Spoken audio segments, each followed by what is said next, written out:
Hello, and we want to welcome you to our webcast today. This is Dr. Tony Evans, the Senior Pastor of Oak Cliff Bible Fellowship, President of the Urban Alternative, and we're here on our church campus hosting a gathering of church leaders in our Leadership Expo. This is the time we have each year where we welcome these leaders to come and take advantage of all that we have to offer.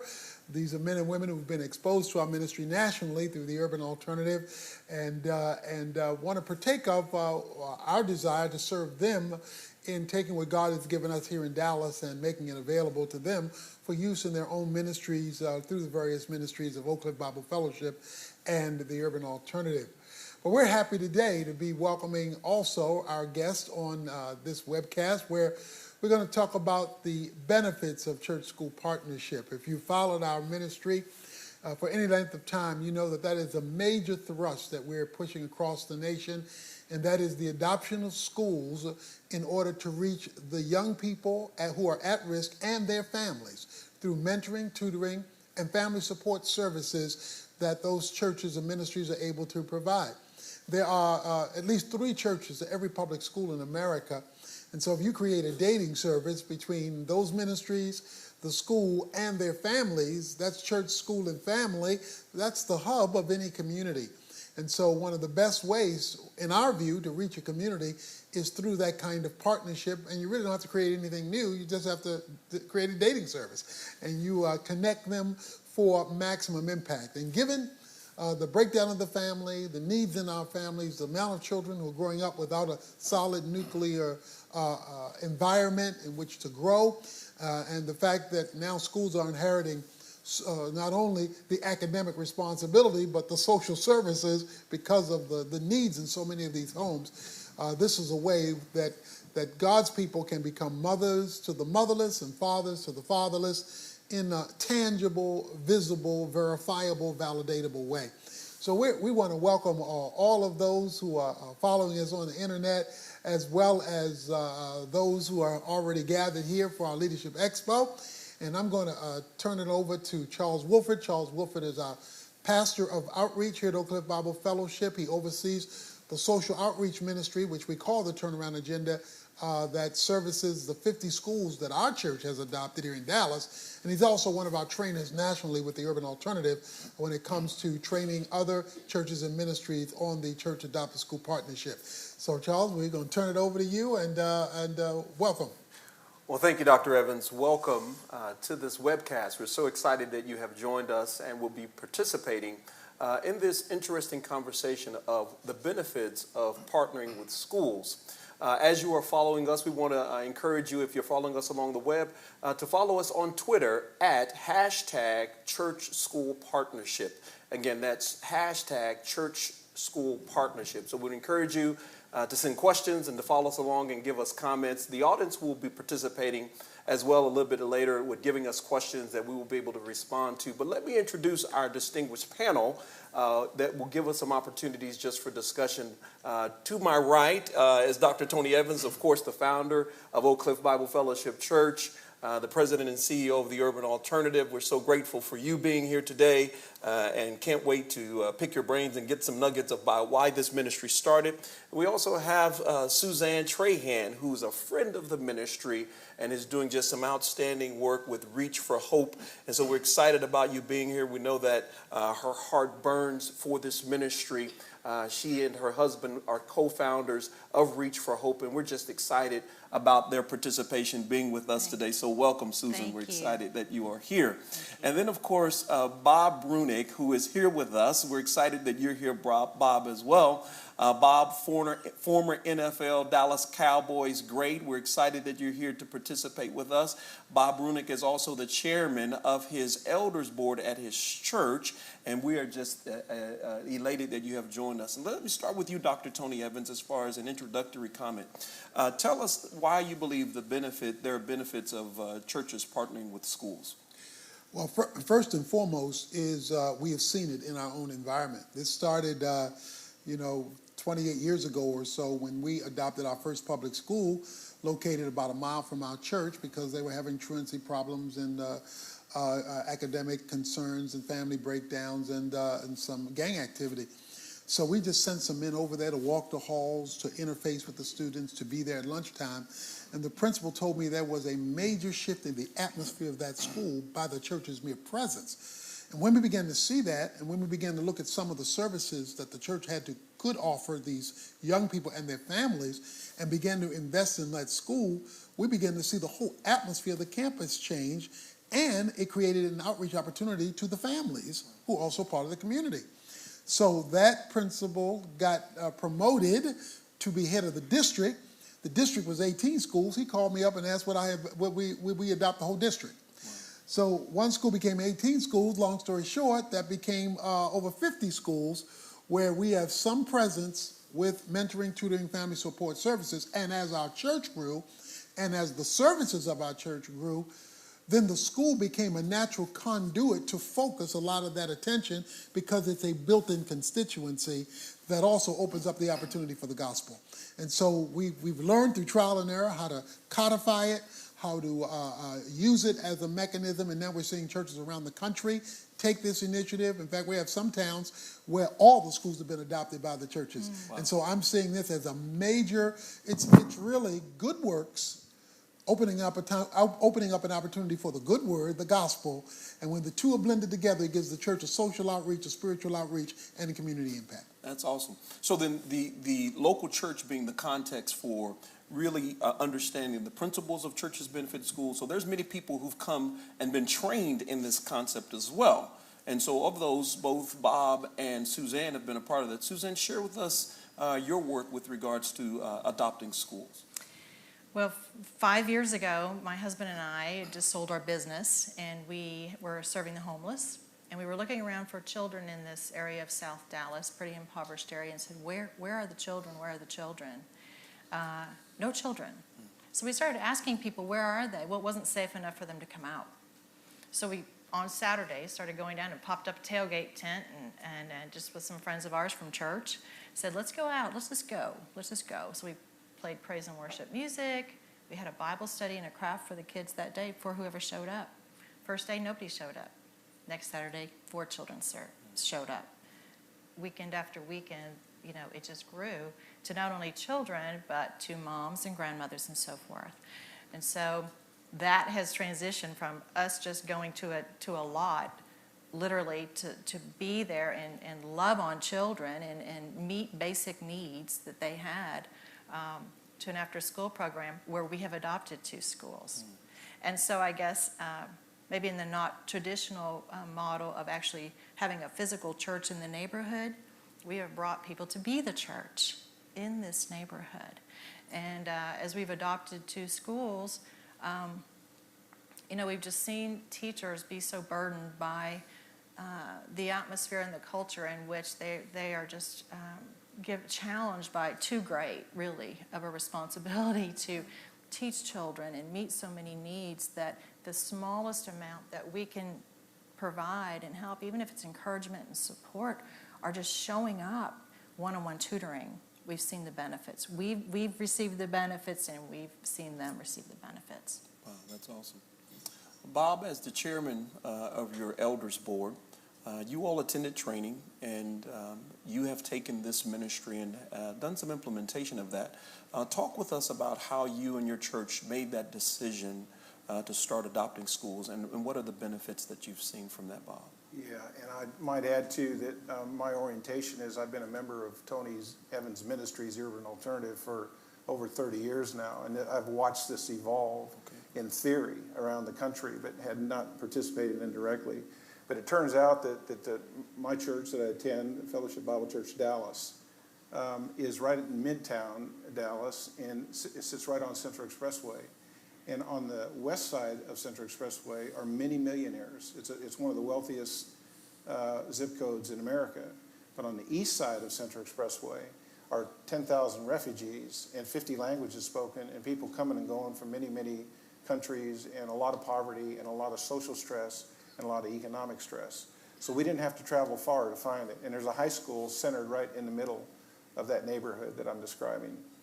So as it turns out, we had an interest in that school, in that neighborhood. You know, you ask the question as a church, if you ever left the neighborhood, would they care? You know? Right, So right. we ask that question regularly. What are we doing in the neighborhood to make a difference? And so we have a unique challenge with that kind of population next to us. And so to sort all that out, we, some of the members of our church, and me too, we came and sat through an orientation conference here a couple years ago just to get that started. And we're now into the second year of it, and we've had, I think, really good success with it. We're seeing already an impact on the school and the difference in the principal and the way he thinks. And for us, too, as a church, to be able to turn and say, hey, we're doing something significant in the neighborhood. It's not without its challenges. I think in our first year, we had 25 or so mentors and maybe 60 mentees. That's kids. And so how do you work that out? Is it on campus, off campus? But it turns out some of those kids were already going to our church, and now there's more. Yeah. And so, and there's more parents coming as a result of that. So we're seeing it begin to get traction. It's just an awesome process. And so that's how we've been involved. Well, you've heard Dr. Evans mention in America there's over 350,000 churches, which represents about 19,000 school districts, another 98,000 schools across the country. So the question is, if a church is interested in partnering with a school, what's the starting point? And I'm going to direct that to you, Susan. Where would a church and an organization, where do they start? You know, the way we started with schools is as we received donations, or as our children said, you know, we're doing an art project at school, but Joe and Sue and Zanaya aren't able to participate. And I would question why. Well, they don't have the materials. And so they're sort of shoved to the side and they color. Now we might be doing a science project over here that's fabulous, and they're coloring, and that just broke my heart. That something so simple, a need that could be met so simply, was not. Really just for a lack of awareness. There's hundreds of people who would have met that need, but they just didn't know it existed. So we simply went and met with the principal. We just called and asked for an appointment. It was very simple, and said, we are people here who love children who go to your school. We are very interested in supporting you and serving you and encouraging you in a way that you need. Not in some way that we come forward with, but in a way that's meaningful to you. Can we come have 15 minutes? And that's really how it started with us. We went and we had 15 minutes. And let me tell you, there are so many needs. And they are so grateful to have someone who cares. Yeah. And really who will just show up and listen and encourage and provide the simplest of things. That's great. And Bob, to you, your church got started. How do you begin to vet volunteers and get them engaged to see the vision of the importance of a church adopting a school? What did you guys do to get your church and your membership engaged in that experience? Yeah, and I will tell you at the beginning, it has a sense of being a little bit daunting. Sure. It does. And because you just, what do you do? How do you, what are the first steps? And they can be as simple as what Suzanne is describing. But the beauty of it is this conference is put on by the National Adopt a School is just fantastic. And there's a book, and it tells you exactly how to do it and go forth, and gives you plenty of ideas and a pathway and a track to run on. And how is it you gather? How is it you orient? How is it you orient the mentees? How do you talk to the principal? All these things are out there for our use and resource. So from that standpoint, but the other thing too is just you've got to have, I think, some people that are called into it and have a sense for it. Maybe they live in a neighborhood, maybe they're nearby, whatever. And so you start out with maybe hosting an athletic banquet. Okay. We've had some volunteers go over and help coach some of the athletic teams. So you get to know some of the kids, so there's ways into it, formally and informally. And I think you just have to raise the awareness. Now, we're fortunate to be able to afford a full-time staff that's dedicated to this. And I know there's a staffing issue, too. With 50 schools, I know there's a big staff associated with that. So, but that's just come on lately up till now. But it takes an army of volunteers to do it. And an army of volunteers that are prayed up, have a heart for it, a calling to it. Like I would say, I met with three young men, a 15, a 16, and a 17-year-old.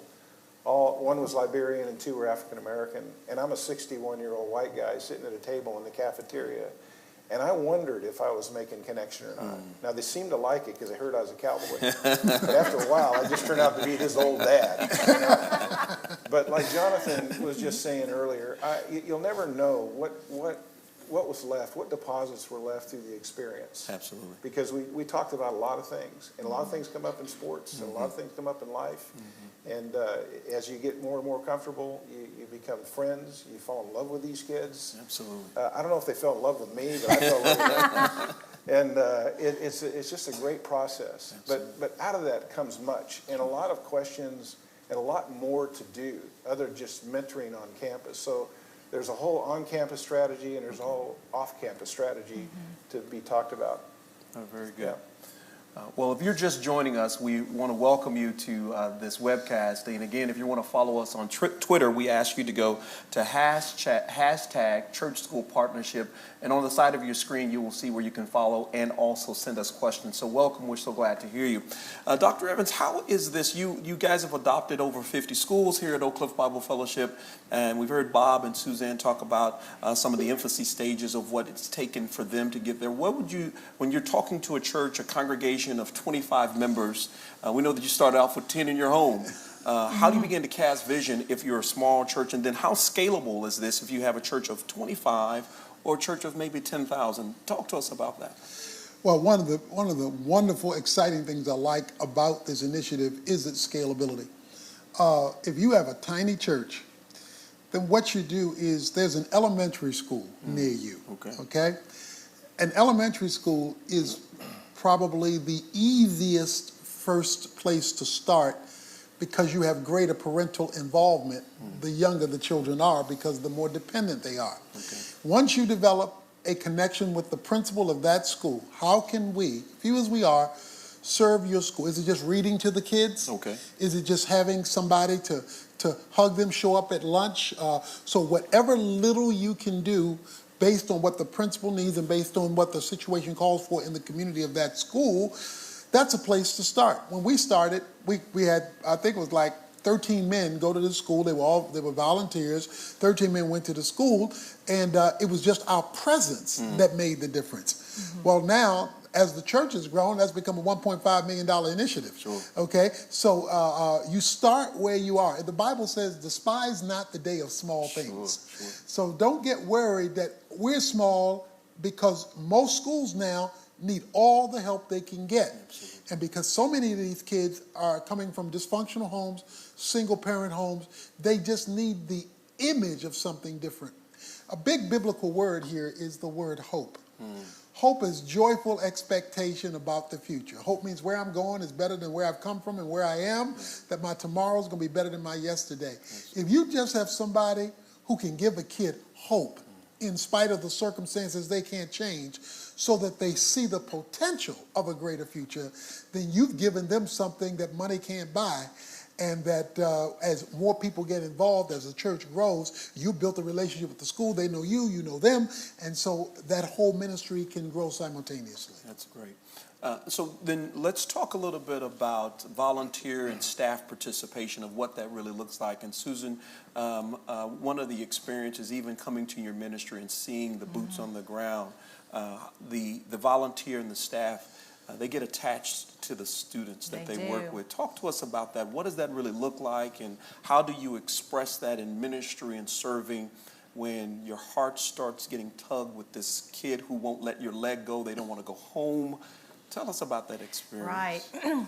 You know, it's a beautiful thing to watch. People who have a heart to serve and a heart for youth, children. We have teens that come to our after-school program as well, and some people really are drawn to teenagers too, which I love that. When they come, it is a little daunting, because the children that we see in our after-school program have such a host of burdens, truly, and they have come to a place where the relationships that they've built are consistent enough and loving enough that there's a trust relationship that's built, and so they feel free to share.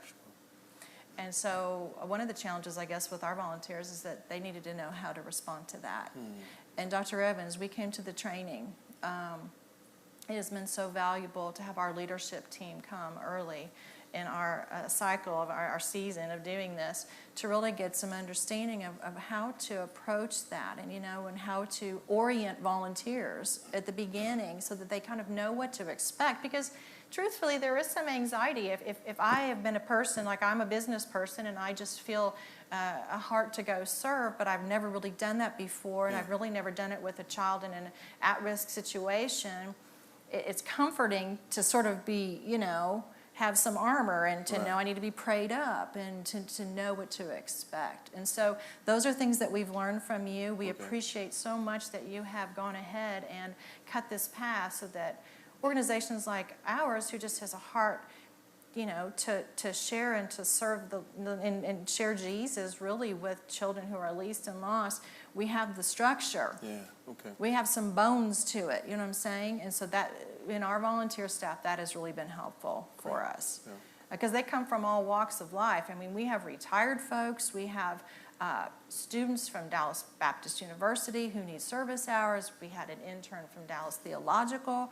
We have a restaurant owner, a fireman. You know what I'm saying? These are people who are just from all walks of life, who are bold enough to show up and say, I'll do it. I'll take that step of faith, and I don't know what it's going to look like necessarily, but I'm going to do it. That's great. That's good stuff. It's a real blessing to watch not only how the children are poured into, but it goes both ways, how the adults are too, like Bob was saying. That's very good stuff.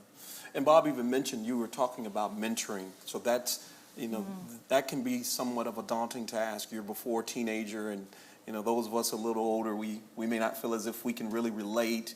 What does that look like? You were in a mentoring relationship. I think you said you had 3 young men. What does that look like on an ongoing basis to mentor these young men? And what was your structure to be able to do that? Well, there are some topics in this training book that can guide you through that. I mean, whether it's schoolwork, or it's what's happening in their home life, and you got to be sensitive with that, because that can get, especially at first, until you've kind of won the right to be heard. It's not a lot of telling, it's a lot of asking. Okay. And sometimes they don't want to talk, and you've got to provoke that and be creative with that. Other times they want to talk about the things that you not had in mind that day. You weren't prepared. They want to talk about the football game. No, we've got 29 minutes here, so we got. And so your dad face comes on. You go, no, absolutely. So, but I think one of the things that, and Tony referred to it, not subtly, but if you missed it, and Suzanne also said it too, it's the 2 hands of the gospel. One of my anxieties is when am I going to get to Jesus? Okay. In these products, not just a social service, because we know ultimately it's going to take Jesus in their life to change their life, to make their life different, going on a trajectory forward, right? So it's good to bring resources, bring ideas, bring information, create circumstances by which you can accommodate that progress. But ultimately, you want to get in a position where they're actually seeing Christ in the process. Absolutely. And these people are quite, they're at 15, 16, 17, they're quite able to understand who Christ is and his meta-narrative about life. So it is 2 hands, and you got to keep that in mind all the time, that we're moving to a place looking for arrangements by which we can get them to church, get them to our homes, get them in places by which we can share life on life, and that will transfer into an eternal goal. So it can be frustrating, because they're young people, and they want to talk about fun stuff. Absolutely, absolutely. And you got to get them back on track and this sort of thing. So, very good. But there's a maturation process. There's a maturation in the process. Okay. That it requires time and investment. And as Suzanne was saying, there is some apprehension at the beginning how you do this, but I think once you get an army of volunteers pulled together, you're talking about it. We by the way, reconvened at least 2 times, maybe 3 times through the year, with all the mentors in a room with the leader of the program, and said, let's talk. How's it going? Okay. What's happening? What do you see? What should we do differently with this army of volunteers? Okay. And so that helps a lot too. Is that a time for retraining as well? You kind of retool that during that time? Yeah, you can, because I think we can all observe what's going on, and then certainly feed that into the leader, and then we can get maybe a reorientation at mid-year and redo. Very good. So, well, if you're just now joining us on the World Wide Web, welcome. And again, if you want to follow us on Twitter, go to hashtag church-school partnership. We would love to get your questions. I'm going to ask you a couple of questions from the audience. We're getting some text messages and some emails for you guys. And so I'm going to direct this question at you first, Dr. Evans. How do you find out if a school is in need of this partnership? So where do you start? How, we may assume that school needs assistance. They may say no. So how do you begin to assess that? Well, first of all, you should assume. Okay. You should assume. Okay. Just given what's happening in the culture, Okay. you can assume that. The first person you need buy-in from is the principal. Okay. Because he is the conduit to the school. Mm-hmm. And in most cases, we have never had a school turn us down. In fact, we cannot facilitate all the schools who want our presence because of the social family dynamic that's taking place today. So I would go get the pastor, so it's general to general, Okay. if it's a church, or the head of the ministry, to go sit down with the pastor and say, we would like to serve you. We would like to serve your school, your students, and your family to our ability. And then you ask the key question, what do you need? Okay. Because now you're speaking not just what I want to give, but I want to scratch where you itch. Okay. And so once he spills these 25 needs he has, whatever 2 or 3 or 5 you can begin to facilitate well, because you don't want to take 25 and do nothing well. You want to take what you can do well and begin to meet that, and he sees you are a friend meeting a need, then you have opened up the door to a long-term relationship to that school and to those families. And once that trust relationship is built between the pastor, the principal, the church, and the school, when you have events at the church where students can come or families can come, they will do like they do it here in Dallas. They will advertise our events at their school. Yeah. So they advertise our rallies or our youth events or our alternative, the Halloween Harvest Fest. And so we'll have all these kids from the community who go to the schools come to our events because of that relationship. And as a result of that, because they're now on our campus, we get to share Christ and do that. But that's because of the goodwill that's been built up through the meeting of their need at the school. So this really entrance is really asking that school, how can I serve you? Yes. And you come with this servant's heart, and you're finding that opens the door for that school to really begin to invite you in, and you just love on them. You just love on them, serve them at their point of need, love on those kids. I think of just one scenario among many of a young lady in one of our schools that just got loved on, a terrible home situation. But the mentor loved her and wrapped her arms around her. And to make a long story short, this girl who was a candidate to be a dropout has just finished college, working on a master's degree, getting ready to get married in a couple of weeks. Wow. And I asked her, what are you going to do with your master's degree? She says, I'm going to become a school counselor so I can help other girls the way I was helped by my mentor. Wow, that's amazing. Amen. What a testimony.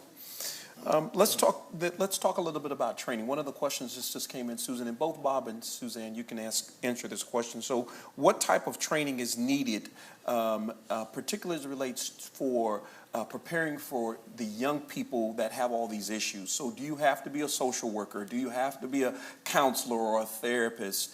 Because the assumption is that these kids come with a lot of issues.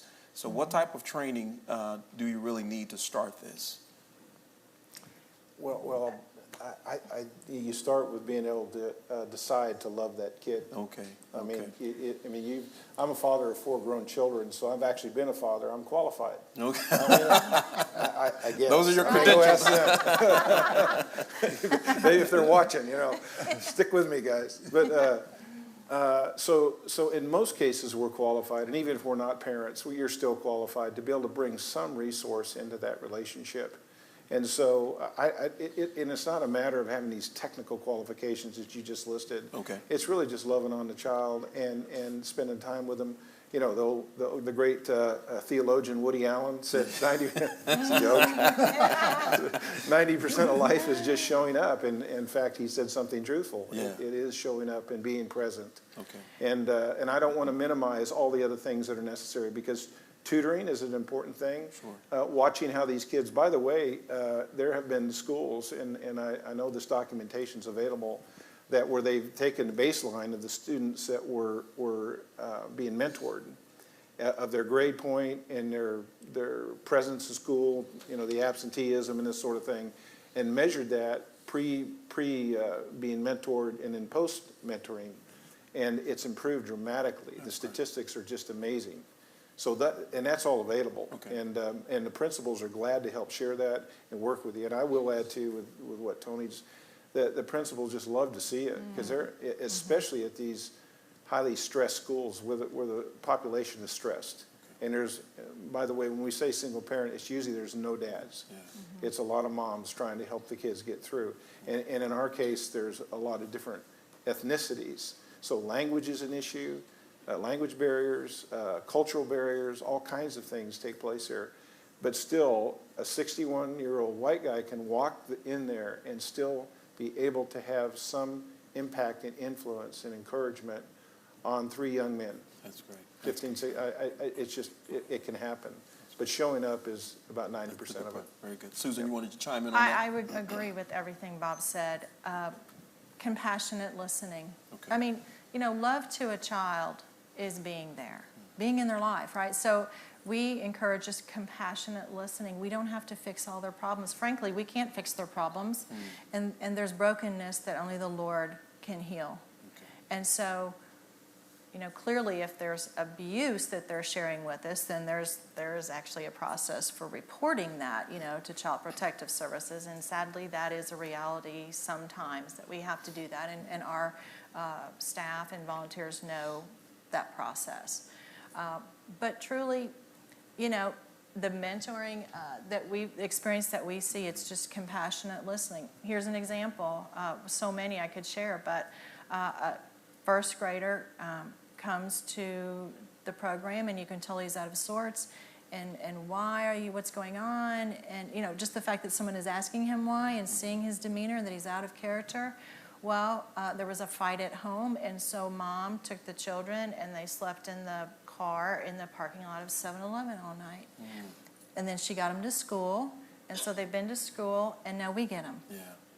And so by then we've had no sleep, and we're hungry. We could care less about math or anything because we're sleepy and we're hungry. And so, you know, we have the opportunity to say, well, would you just want to lay down? Yeah.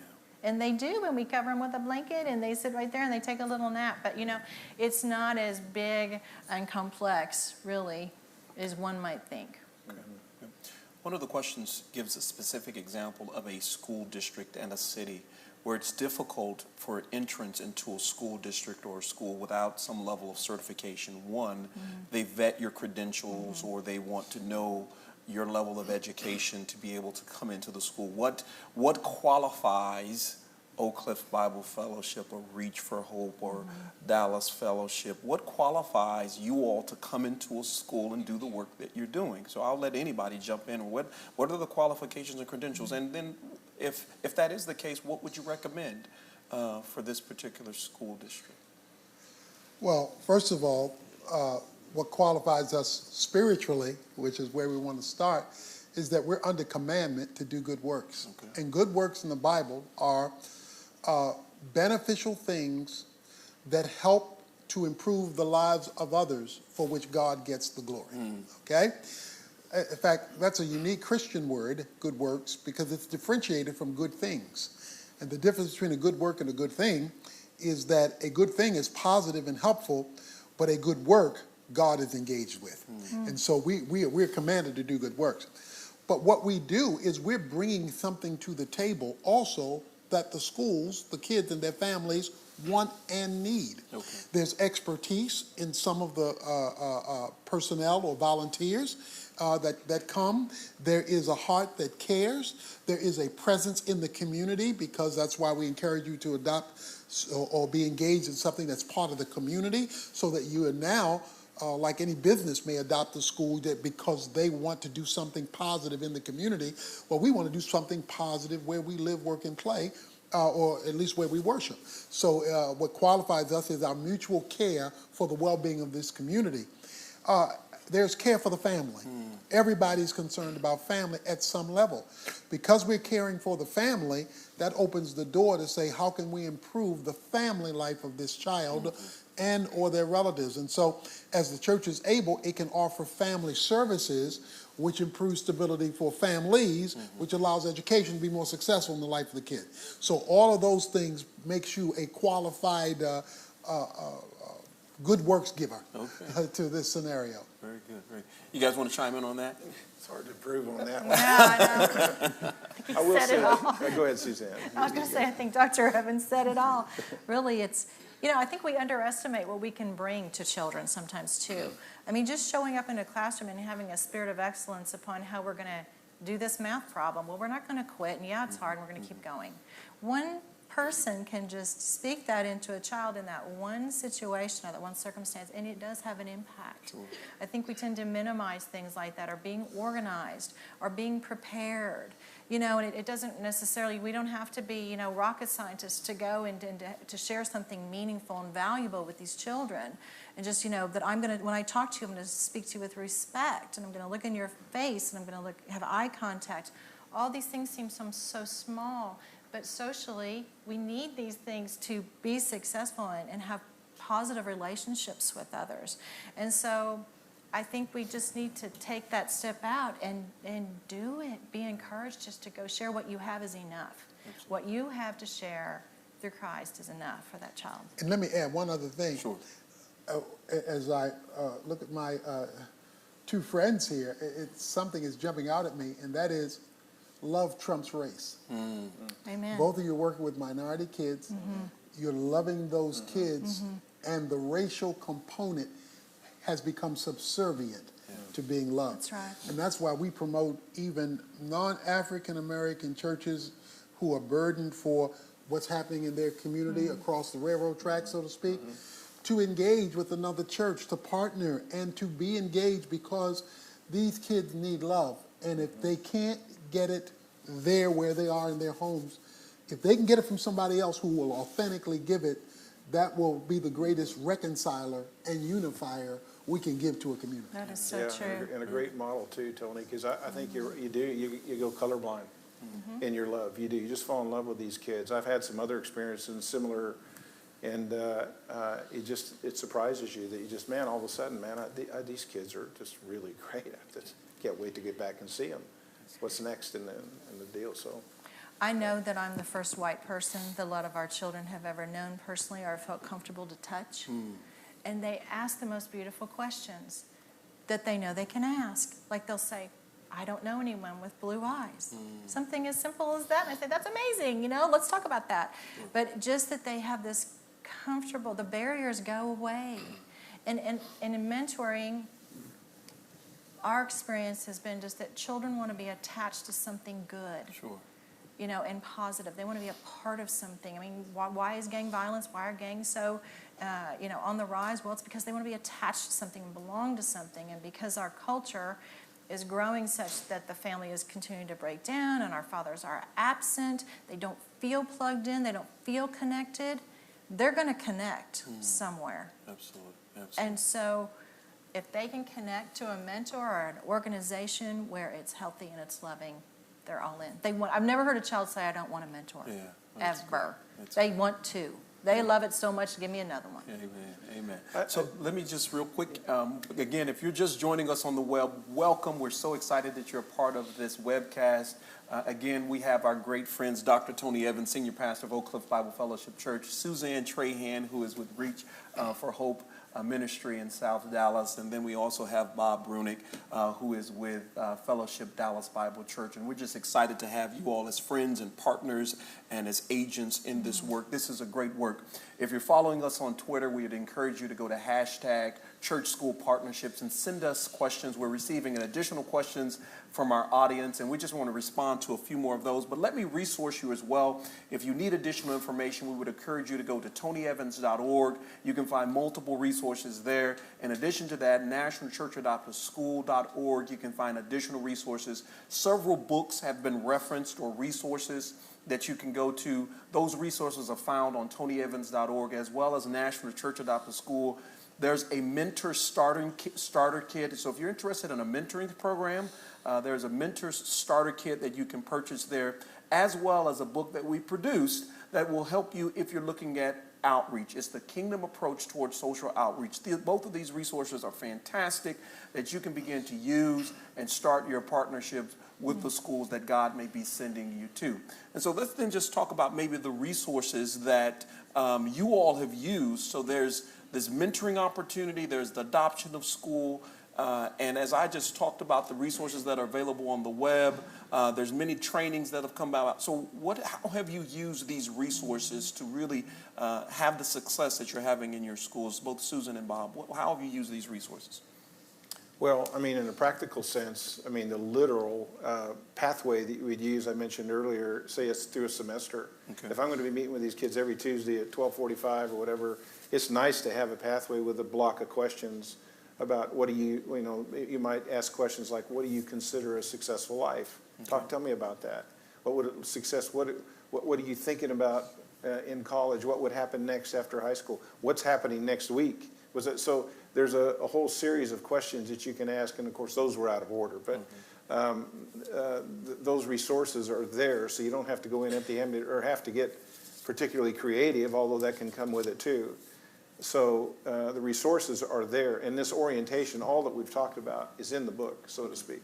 Okay. So, so then the application, you've used this book really as a guide to really, kickstart your ministry, and then are you using that also as a retraining tool for your volunteers and your staff to use it? Okay. Yeah, we go through it, and they'll get copies of certain sections that's necessary or particular to their mentoring. Okay, very good. And Susan, We've used the same thing, and it really just provides a structure.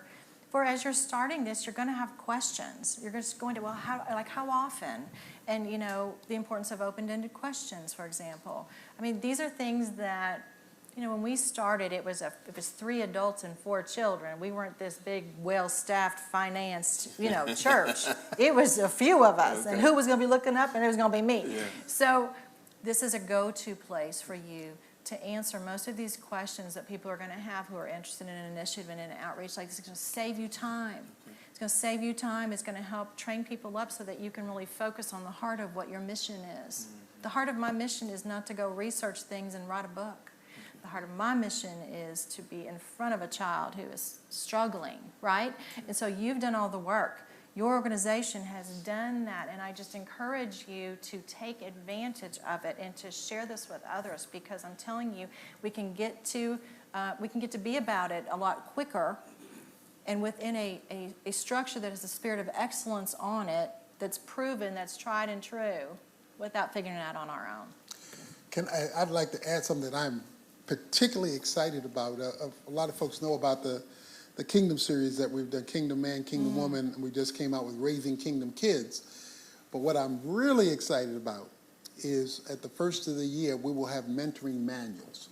So these are manuals that mentors can use with mentees that will walk them through the mentoring process. And we're looking at coming up with 3 different kinds of them. One is one you can use in school, okay, that takes into consideration all the sensitivities of church and state. There's one you can use as parents or in church or outside of school, which is thoroughly Christian.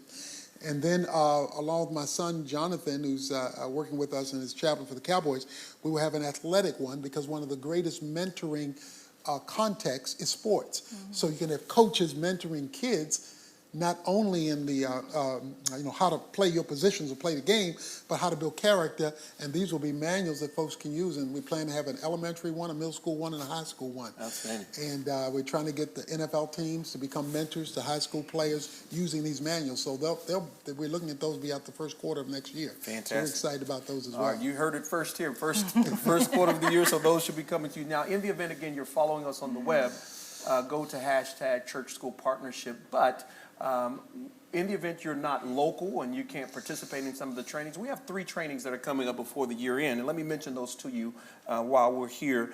Tomorrow here at Oak Cliff Bible Fellowship, we will have a National Church Adopted School training that you can come. If you're in the local area here in Dallas, you can attend that training on tomorrow. On October the 24th, we will be in Gainesville, Florida at Santa Fe College. Again, that's October the 24th in Gainesville, Florida at Santa Fe College. And then November the 7th in Kinston, North Carolina, we will be at the Church of Faith and Deliverance. Again, that is November 7th, Kinston, North Carolina, the Church of Faith and Deliverance. So we received a couple other responses from the audience, and we thank you, audience, for participating and sharing and sending us the questions. Let's talk about sharing the gospel of Jesus Christ on school campuses. We're on fire for the Lord, and we're excited about the entrance into that school campus. What are the boundaries and the parameters for doing that?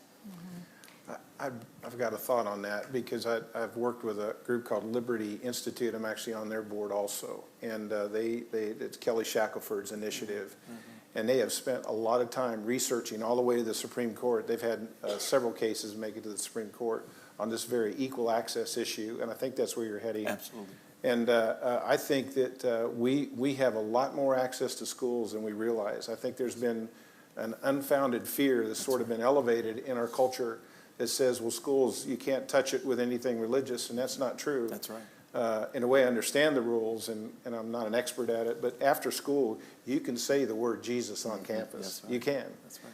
And but the school has to be open to all initiatives that come in, so there's another side to that too. But there are lots of things that you can do, and but I think it's also important that we do respect the law in the context of this mentoring, not to be sneaky about it. I mean, if we're not supposed to be talking about religious things at lunchtime, then I would suggest we don't do that. But I would also suggest that we get creative and look for all those off-campus opportunities where we can, as Tony was referring to earlier, we can host a sports banquet, we can host a baccalaureate, we can host a parent dinner, we can invite the kids to Sunday church, we can invite the families to Sunday church, we can have activities at Sunday church. We can have nighttime. We can have someone can host something in their home, Monday through Friday, Saturday, whatever. So there's just lots of opportunities to do that. If you can't specifically, and you want to be careful about and be respectful about the process and the law of the land. Okay. But I think there's a lot more access than and we should have more orientation to that. And I think that Bill's done a great job of helping us understand that. But there's a lot going on in that area. Very good. Well, thank you for that. Suzanne, you want to add to that? Well, I guess our program is off campus. Okay. And so we're unique in that sense.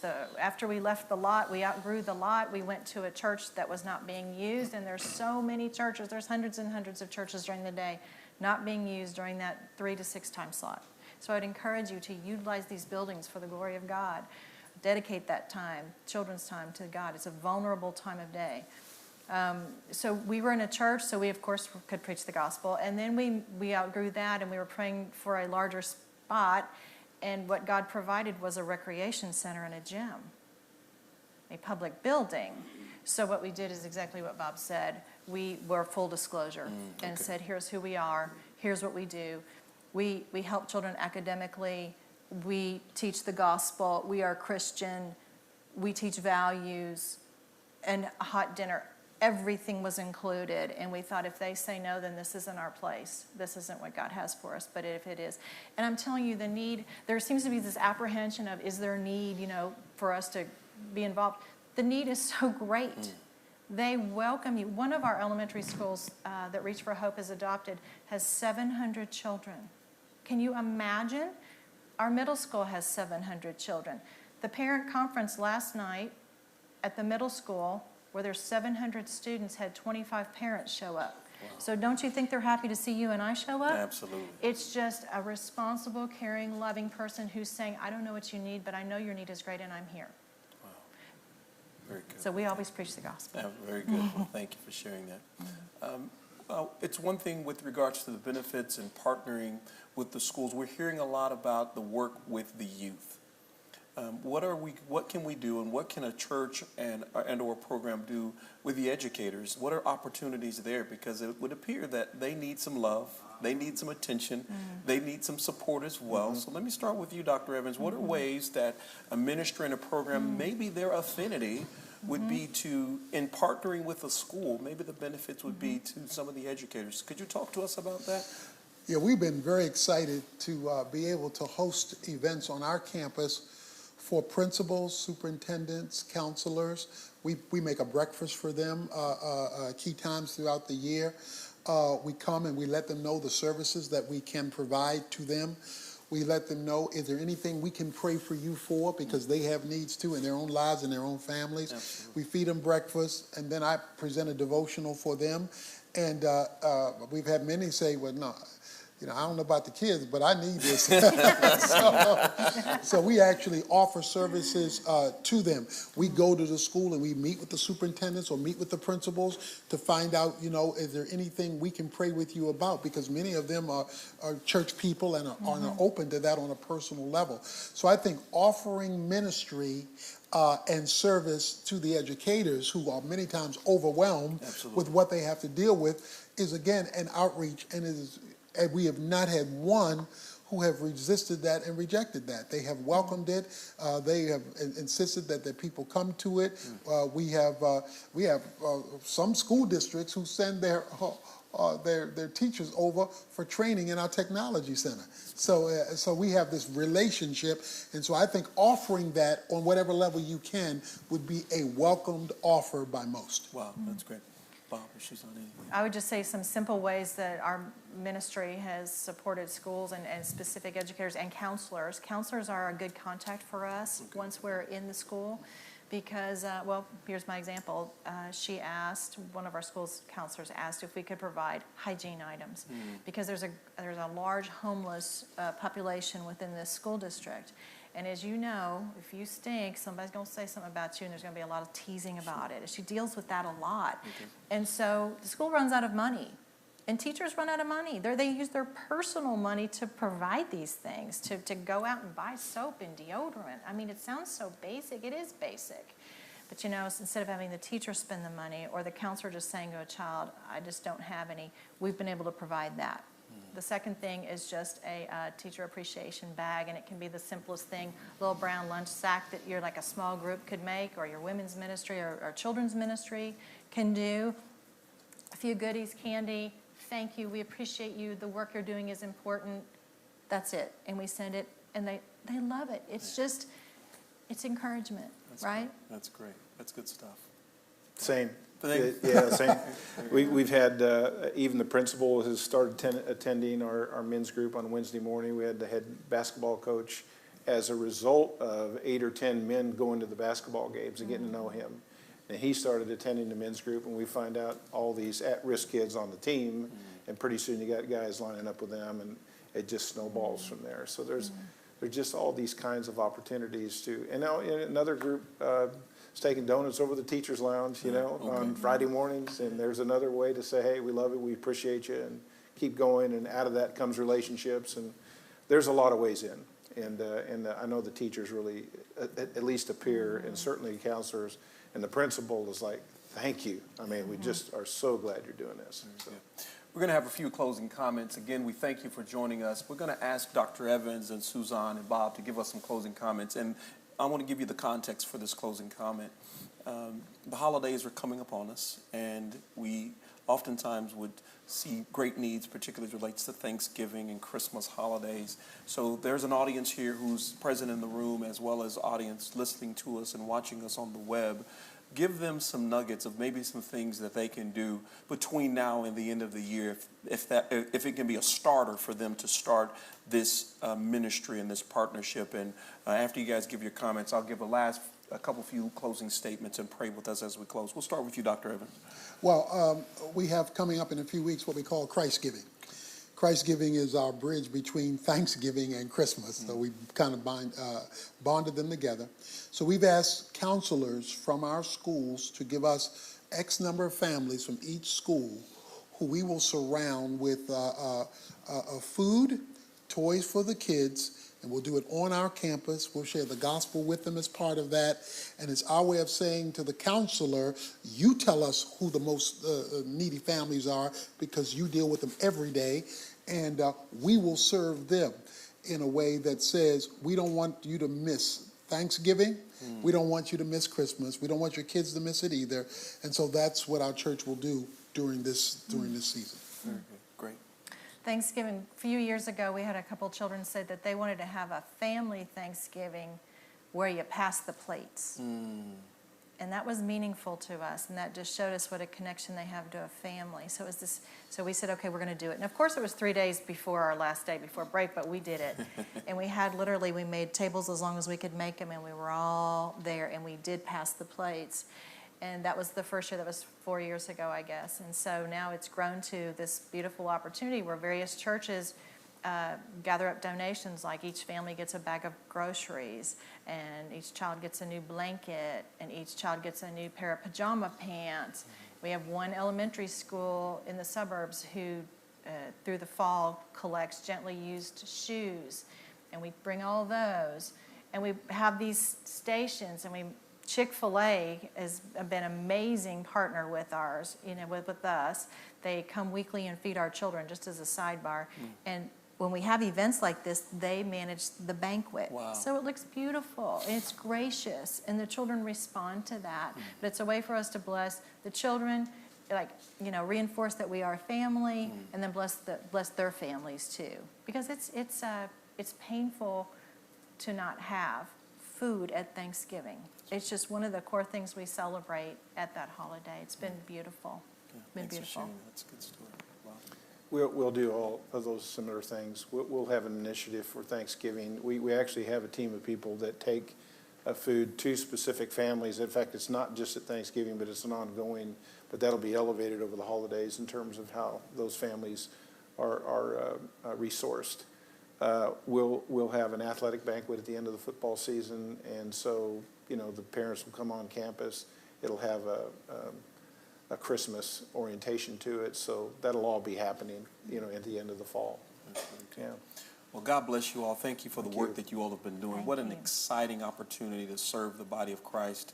We're going to be praying for you all and pray continued success. Let's just talk about the resources that we mentioned a little bit earlier, so that if you want to reference those, we would encourage you to do exactly that. So a couple of web addresses that you want to follow.